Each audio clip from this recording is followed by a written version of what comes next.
ধরেন স্যার ধরেন, তাড়াতাড়ি ধরেন যাতে পালাতে না পারে সালা। আরে এবার তো আমি ফেসে গেলাম। হ্যাঁ হ্যাঁ, এবার কোথায় যাবি সালা? হ্যাঁ হ্যাঁ, এটা কোন জায়গা? আমি এখানে কিভাবে আসলাম? আমি এনেছি তোমাকে। এই দেখো, এই বড় দানব আমাদের নাগিনদের ধ্বংস করে দিচ্ছে, আর আমাদের মহারাজ ওর সাথে যুদ্ধ করছে। তাহলে এখানে আমি কি করব? এই লাঠিটা শুধু মানুষরাই চালাতে পারবে। এই লাঠিটা নাও আর ওই দানবকে মেরে দাও।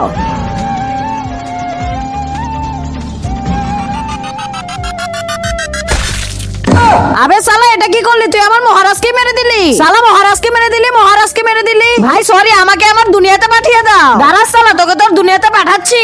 তার আগে যদি শয়তানকে ঘৃণা করে থাকো আর মাকে ভালোবেসে থাকো, তাহলে এই ভিডিওটিতে লাইক করে চ্যানেলটিকে সাবস্ক্রাইব করে দাও, আর কমেন্টে আই লাভ ইউ মা লিখে যাও। যদি না করো তাহলে আমি বুঝে নেবো তুমি শয়তানকে ভালোবাসো। যদি ওই সালাকে না পাই তাহলে আমার চাকরি চলে যাবে। এসে পড়েছি আমি আমার দুনিয়াতে। হ্যাঁ, আর এখন চল জেলে।